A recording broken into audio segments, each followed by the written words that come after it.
Hey, hi, I'm Angel. Thanks for stopping by. This is an experimental edit reading from my book, 47 Truths. Truth 26, Intermission. We're just about more than halfway through this baby now, so take a little intermission if you need one.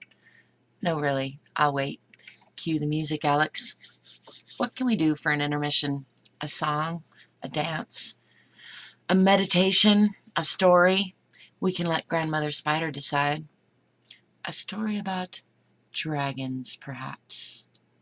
I do want to tell you a little asterisk story about dragons. My business name is named Sleeping Dragons, and I got some flack for that when I was in business school because people are afraid of dragons, and people couldn't understand why I would name my business that because it might turn people off. And right now I'm getting ready to expand my business into basically a new kind of business, totally different. I may rename it, or it'd be a good time to, I will be renaming it, but I'm part of my vision is for this giant mega sculpture that is in the shape of two kissing dragons. And I've been leaning toward the name Unity Dragons, and I have a Facebook page for that already going. And I still have my business, Sleeping Dragons, and more I like the idea of dragon energy, how that there's this limitless potential in the ether, in another dimension. It really correlates to this book, 47 Truths, that I'm writing. And in fact, the writing of this book in so many ways is that dragon energy coming through right here and right now, including this story, which, by the way, is off the cuff improv, like I've been practicing for a few years now, showing up and doing some extraordinary work and getting some extraordinary results finally. Thanks, dragon energy. Anyhow, I still have a little bit of resistance and tension around the dragon name and the dragon energy, because when I started going down a little rabbit hole of investigating on YouTube what other people were saying and doing with dragon energy, I ran into a lot of what my brain just wanted to call frou-frou, which is insulting, I know, and I'm sorry, not sorry. It is what it is. I don't really want to be affiliated necessarily with the scary dragon energy, and I don't necessarily want to be affiliated with that totally like Puff the Magic Dragon, although that might be even closer to the dragon energy that I do. The dragon energy that I envision is on a different time scale. It's the mountains sleeping under the earth that are ready to wake up any time. And in fact, I have a short story in behind the curtain there, not that literal one, that's herbs. It's kind of like the same thing. Anyway, I am convinced over the last year of contemplation that I am utilizing dragon energy. I embrace that. I love the unknown potential of it, much like I'm talking about in this book, and that's why I want to weave more dragon tail energy, more dragon fire into this story. And I am super grateful to Grandmother Spider for giving me that spark. Back to the story. Shake it up, baby. Seriously. In case you forgot, this is Truth 26. Shake it up, baby. Seriously, it's important to disrupt those patterns, even those that serve you. Examine your routines. Freshen them up. Move your body. Twist and shout. I'll wait again. You know what 2 times 26 is, right? 40, 12. That's right. Onward. It wouldn't hurt to start picking up some good dance moves along the way. I'm not saying be a total spaz. Not all the time, anyway. You can shake it up and still keep it cool, calm, and collected. Or you can be a spaz if you want. You can let it all hang out sometimes, too.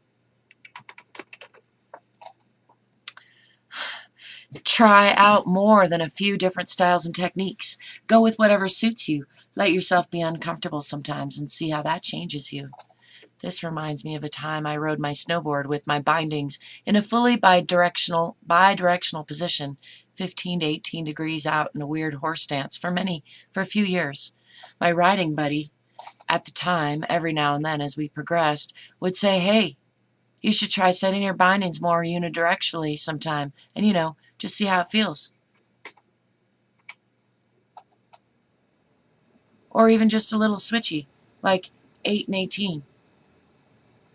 For years I stubbornly refused his suggestion, knowing with all the certainty of a person in error that he had no idea what would feel best for me to ride, and that my first or second guess on where to put my bindings was what I had gotten comfortable with so clearly was probably best. Sort of like the guy with the donkey, I saw no reason to fix what was not broken. Eventually, though, one day I tried it. Just a little adjustment. My riding improved 3 sizes that day. My heart grew too. Maybe my ego shrunk a little too. Come to think of it, nope. Any ego shrinkage I experienced was solid offset by my improved and increasingly stellar performance on my snowboard.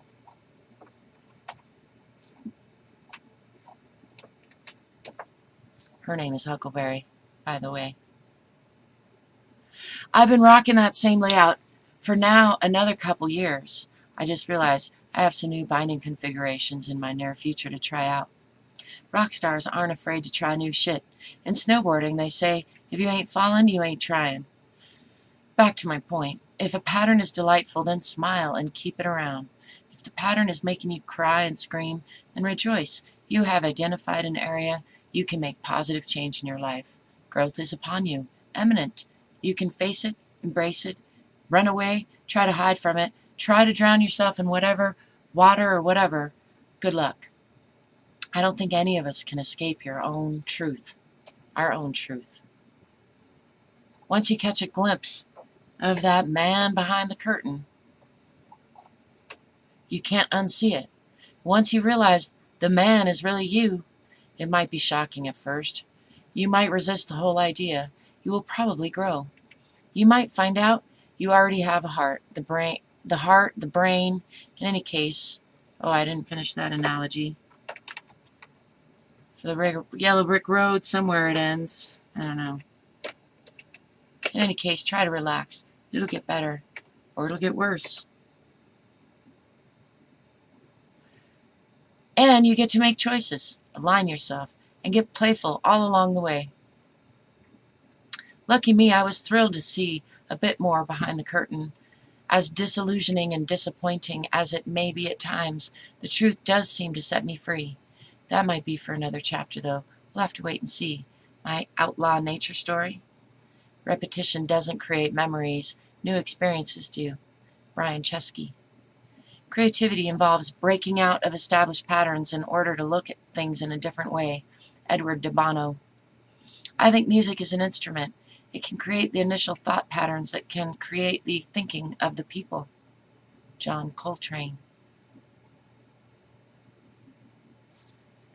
I want to put another quote from Kyle Keese. But it's the same one. Every way works. That's the end of Intermission and Truth 26. Peace.